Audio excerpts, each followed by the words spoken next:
Growing up Mormon gave me a unique perspective on video games. My parents took ESRB ratings as gospel. Any game I played was innocent, or at the very least, determined to be so by my dad. Minecraft? Fine. Peggle? Delightful. Portal? Hello, this is the part where I kill you. Somehow made the cut, but God forbid a boy plays Fortnite. But for some reason, Skyrim was different. After promising him I'd still be his good little Mormon boy, he let me play medieval yelling simulator. Destruction, murder, thievery, totally fine. I think he thought the voice was actually just speaking in tongues, but that was the beginning of the end. Todd Howard sunk his claws into my soul.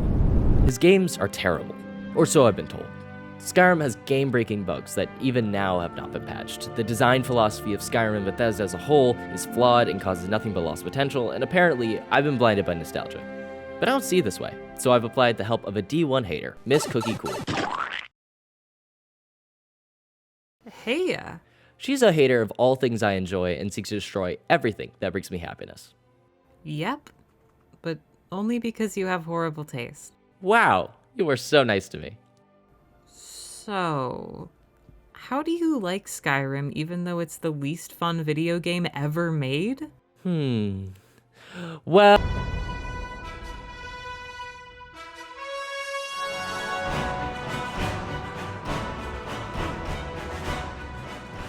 Skyrim is amazing.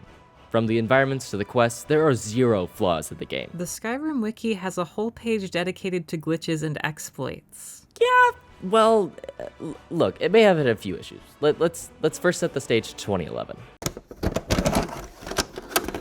2011 was a pretty good year in gaming. Who was using a VHS in 2011?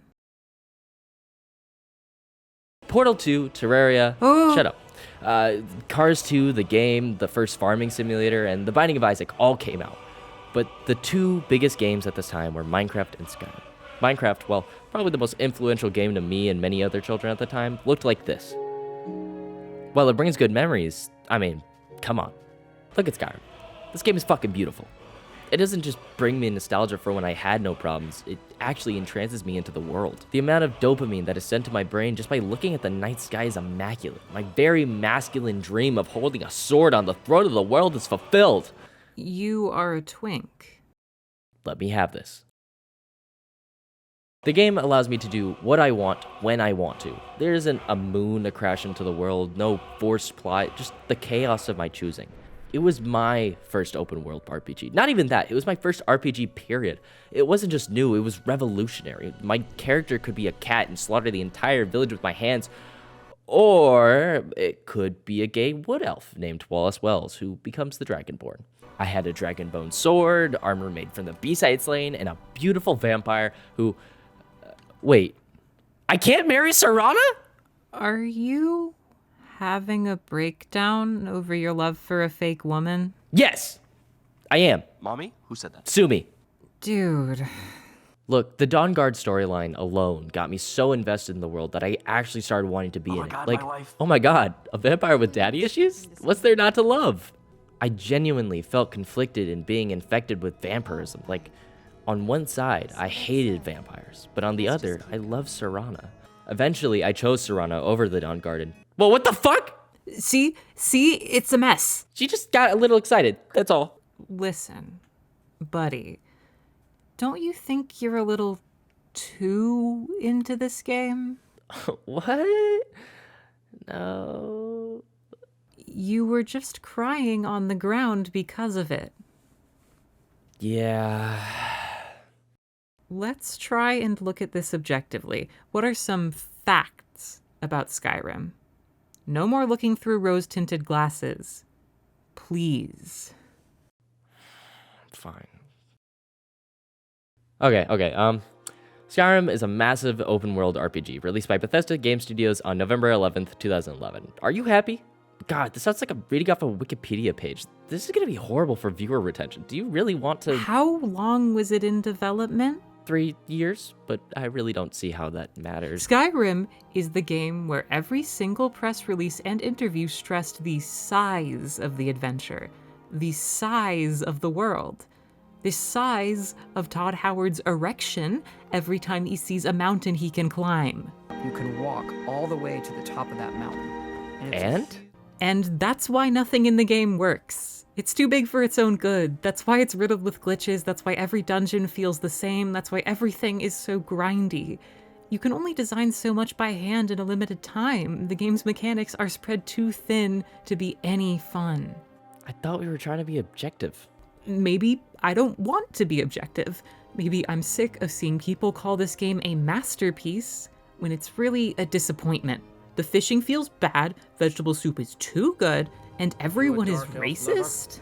Oh, Get out of our city, yeah, you filthy piece I of forgot trash. about that. When I played Skyrim as a kid, I could hardly get through the beginning of the main story.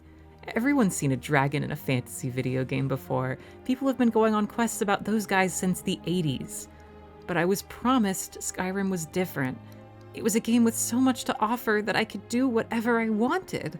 That was only marketing, though. First, I tried living a life of crime, but the stealth mechanics had little nuance, and it was too easy to save and reload if you messed up. Then I tried being a hero, and everything was too high level.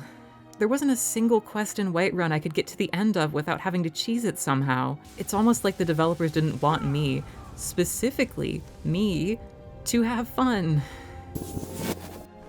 So I started to notice things. How enchantments and potions are too grindy. How you can't make your own freaky spells anymore. How forgettable most major NPCs are. How every dungeon across the whole continent is scared. with a handful of art kits. Skyrim isn't just boring. It's an empty promise. You're right. You're right. And I hate that you're right. Throughout my entire playthrough, I kept finding even just like little things that genuinely made me upset.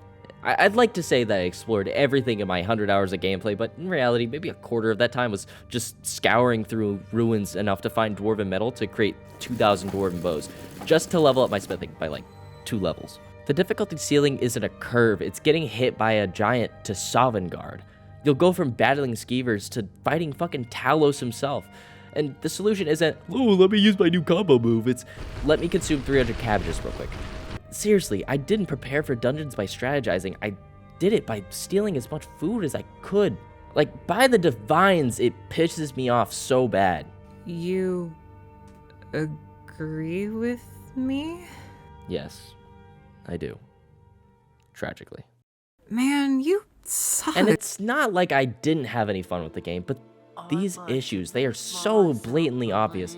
Like, let's take the Civil War storyline. My character goes up to General Tullius and says, "Hi, I'd like to suck the Empire's dick." And he responds like, I don't know you. So here, go be a regular soldier and go gather some intel or something. Well, if you do, I just grab him and saw yell. him. Bastard stole from me. Oh. You do it. And all he has to say is, "Oh, good boy. Here's a bone."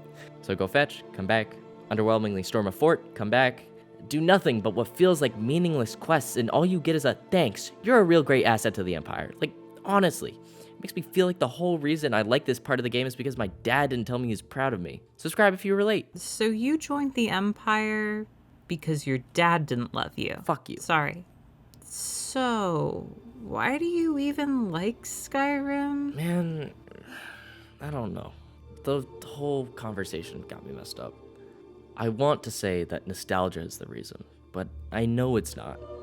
I think the culmination of all the jank and the absolute shitstorm that Skyrim is makes me happy. Like, yeah, it has its problems, but it's beautiful.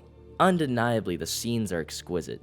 Yeah, Bethesda will try to sell you the game again just to make the water a little bit more polished, but the whole world that the Skyrim team built just scratches my brain in all the right places.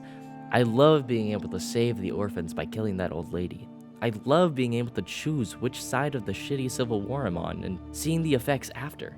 I love having that special feeling to myself that makes me feel like I'm bigger than I actually am. This game sadly shows off my narcissism, but allows me to do so without hurting anyone. That's the weirdest Skyrim take anyone has ever had. Say what you will, but I will forever enjoy the beautiful realm of Sovngarde. I will forever be in love with the soundtrack and its beautiful horns. I will forever love being the Dragonborn. And my true, only real grievance with Skyrim is that I can't marry Serana. Fuck! Dog.